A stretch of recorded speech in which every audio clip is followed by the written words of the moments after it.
Hello guys, meron tayong gagawin. Microwave na Mitia. Sumisiklab. May kalawang na pala. Galing yan sa Magnetron. Yan ang model number niya. Bubuksan natin tong mga screw na yan. Yan. Tsaka yung sa side. Yan. Yung Magnetron. Yung transformer. Ito kanyang capacitor. Diode, timer.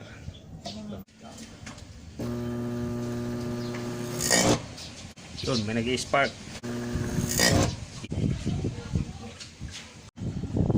Damage tong ating Mika. Merong black spot. Nag-arcing na siya. Kailangan siyang palitan. May nabibili naman ito. Ka-cut out na lang sa tamang sukat at hugis. Ito yung nakakabit. Diyan. Pag ganyan.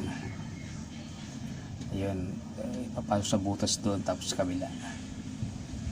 Ganyan. Ibig sabihin tumatagos na yung nag-arcing na siya. Pag may damage niyan, papalitan na agad yan. Kung may damage yan, kailangan niyan palitan. Kasi nag-arcing ang voltage niyan. Lumalabas yung voltahe. At pag dadamay yung ibang parts, masisira kapag ginamit at lumala ang spark. Bago mag-start ng gawa, i-discharge muna tong high voltage capacitor. Simple lang pag-discharge. Pwedeng gamitan ng resistor na mataas, starting 150 ohms na yung malalaki na 5 watts, or ipitin yung dalawang paa ng long nose plier para ma-discharge, para hindi ma-shock habang ginagawa ito.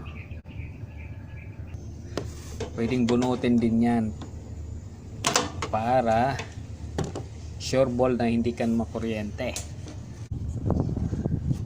Ito yung diode, high voltage fuse na connect sa transformer. Ito ang high voltage capacitor. Itong itim na to, diode, high voltage fuse, transformer, at itong Magnetron. Ito yung main components niya na nagpapainit sa ating mga iniluluto.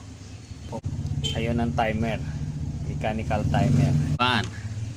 Para hindi masyadong mag-overheat siya pagka uminit na, kung mahaba-haba ang iyong pagluluto. So ito ang kaso niya, nag-arcing nga ang kanyang voltahe. High voltage yung ibig sabihin tumatagos na, may damage na ito. Damage na yung Mika natin, so kailangan ng palitan yan. Dahil pag ginamit pa ng ginamit yan at tuloy-tuloy ang pag-i-spark niyan, mas maraming madadamage. So bibili lang ng ganyan at palitan. Ito yan, dito yan.